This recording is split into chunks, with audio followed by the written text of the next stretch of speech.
We're checking in with NFL Network's Ian Rapoport to discuss the Broncos' search for a new general manager. Ian, this is the first time Denver's looking for a new GM in over a decade, but as you know, they're certainly not the only team in the league on the search. In your opinion, what makes this position with the Broncos so attractive? Well, first of all, I do think it is an attractive position.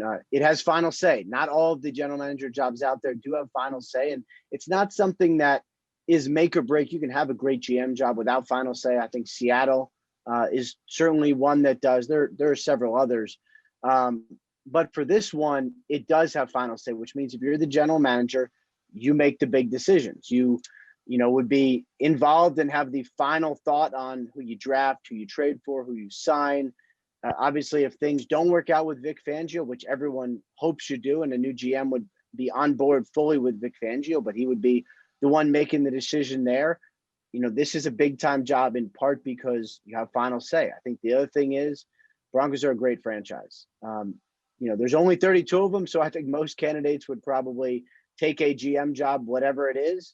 But this is one of the really good ones. There's a ton of interest. The fan base is great. Stadium facilities, all really good. You have everything at your disposal that you want.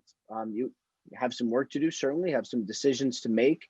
Nothing that a GM, especially one of the really good candidates like the Broncos are talking to, nothing a really good GM can overcome.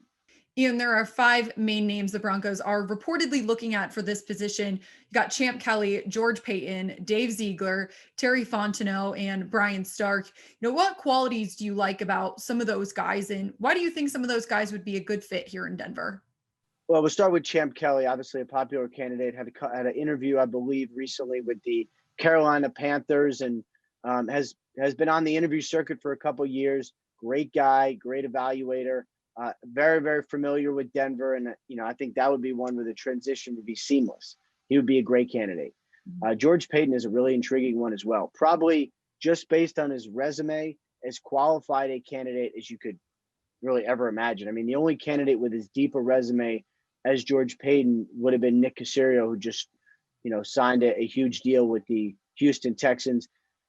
George does everything along with Rick Spielman. They are very close. He's involved in everything. He does their trades. Broncos have appreciated big, bold trade moves. George Paton appreciates it as well. That would be one great thing for him. As far as Dave Ziegler, I mean, he is definitely a rock star in the making. Is someone that I know New England considers to be their next Nick Caserio, running personnel alongside Bill Belichick, making those decisions, doing those evaluations. Certainly someone who is well qualified, a little more of an up and comer, but he is bold. He's got great thoughts, and I think another one who would be great. And then Terry Fontenot from the Saints. They've done a great job of rebuilding that organization after a couple down years, in part just because of several sterling moves. Let's say they say, well, who should we? Quarterbacks are on the waiver wire. Should we claim this guy? Okay, yeah, we'll claim Taysom Hill. That would be a good move. I think that's something they benefited from him. He's been their pro personnel director for several years and someone they respect a lot. So, I mean, as far as the outside candidates, just some really, really good names that the Broncos are looking at. Yeah, there's been some questions on whether, the Broncos should bring in someone they know well, have an already established relationship with, like some of those candidates, or if they should bring in someone, with a fresh set of eyes. What are your thoughts on that? I really don't care, honestly. I mean, it could be someone familiar or someone with a fresh set of eyes. It doesn't matter, because if it's someone familiar, then the first couple of weeks will be easier. It'd be nice if they know the scouting language. It's not something where you say, like, this has to be this way. If there's someone who, is not familiar with the scouting system or the building, like, okay, that'll be a tough couple of weeks, but it doesn't matter. Hire the best guy, hire the best GM to run the building, to be presumably the top scout, but mostly the top manager, the person who makes the decisions over everything else. I mean, that's the most important thing, whether it's someone from inside the building, outside the building, familiar, not familiar. In a year, none of that's going to matter anyway. Well, whoever gets the job, they'll be signing up for arguably a long to-do list here with the Broncos. Ian, what do you think should be at the top of this new general manager's list when he's hired?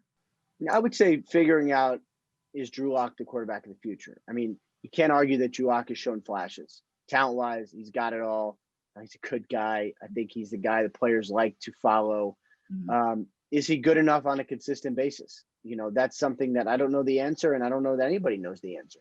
You Mhm. hope it's the right answer because life gets a lot easier if you got a franchise quarterback. I mean, if Drew Lock is going to take the step and be consistently next year what he was this year, then that's a huge question that you don't have anymore. But that's on the new GM.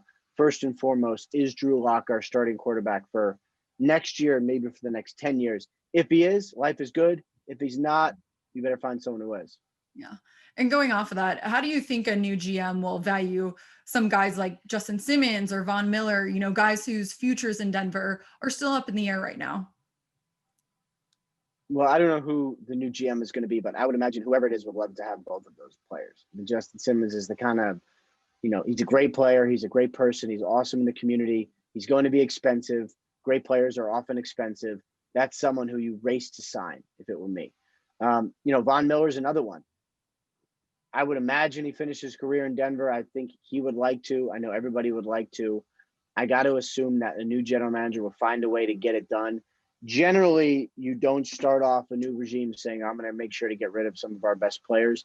Vaughn was injured last year, and that's terrible, but I heard he's doing really well, and I would expect the team to make a push to, bring him back and possibly re-sign him.